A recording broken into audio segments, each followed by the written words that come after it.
Hello and welcome. Today we're focusing on another exciting development from Canon Medical for liver disease assessment, attenuation imaging. My name is Todd Erpelding and I'm a Senior Clinical Collaborations Manager with Canon Medical Systems USA. Attenuation imaging is a new and unique ultrasound technology from Canon Medical on the Apleo I series. It can provide additional quantitative information to aid in the assessment of liver steatosis, non-alcoholic fatty liver disease, and non-alcoholic steatohepatitis, which are all characterized by elevated levels of fat accumulation in the liver. It does this by providing a real-time display and quantification of the ultrasound attenuation coefficient, which increases as the amount of fat in the liver increases. Hepatic steatosis on ultrasound appears as a diffuse increase in echogenicity, or bright liver, caused by the intracellular accumulation of fat vacuoles. The resulting ultrasound signal attenuation is elevated in fatty livers due to increased scattering and absorption of the ultrasound wave as it propagates through tissue. Current ultrasound methods to assess steatosis include visual assessments of echogenicity and measurements of the ratio of echo amplitudes between the liver and kidney. However, these techniques are subjective, operator dependent, and generally lack the sensitivity required to assess mild steatosis. Attenuation imaging is a quantitative method for the assessment of steatosis, uniquely available on the Canon I-Series ultrasound systems. This is easily accessed from the same acoustic window as used for shear wave elastography, allowing for seamless workflow, and can be launched via the touchscreen. Here we see the imaging region of interest, or ROI, which enables an immediate visual assessment of liver attenuation. In this case, orange indicates regions with higher attenuation, and blue indicates lower attenuation regions. The real-time attenuation color map can be displayed side by side with the corresponding grayscale image. Large vessels and echogenic structures are automatically excluded from the imaging ROI, making it easy to assess attenuation from the liver parenchyma. Once the image is frozen, the measurement ROI automatically appears and can be pre-sized for fast operation.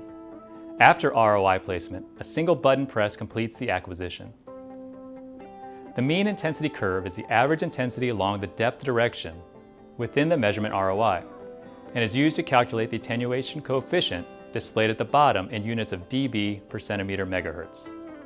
The quality of your acquisition is important to provide diagnostic confidence. Quality can be confirmed via the coefficient of determination, or R-squared value. An R-squared value of greater than 0.9, as seen here, indicates an excellent fit to the expected model. Measurement ROI placement can be guided to regions of high quality by observing the font color of the attenuation coefficient. A red font color indicates an area where measurements should be avoided. A yellow font color indicates an area where measurements may be unreliable. Reliable measurements can be made when the attenuation coefficient is displayed in white, indicating an R-squared value of greater than 0.9. Here are examples of how attenuation coefficient increases with liver fat content in cases of mild, moderate, and severe steatosis. Let's look at a few cases.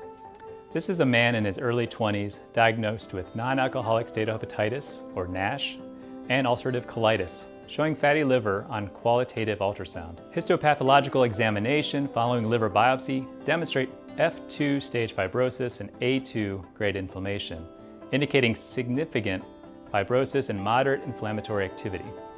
Fat content was scored at 90%, indicating severe steatosis. Quantitative ultrasound assessment using attenuation imaging and shear wave elastography show consistent findings. This patient is at risk for further disease progression due to the effects of inflammation and fibrosis. As this example shows, attenuation imaging and shear wave elastography can provide complementary quantitative information to help increase diagnostic confidence.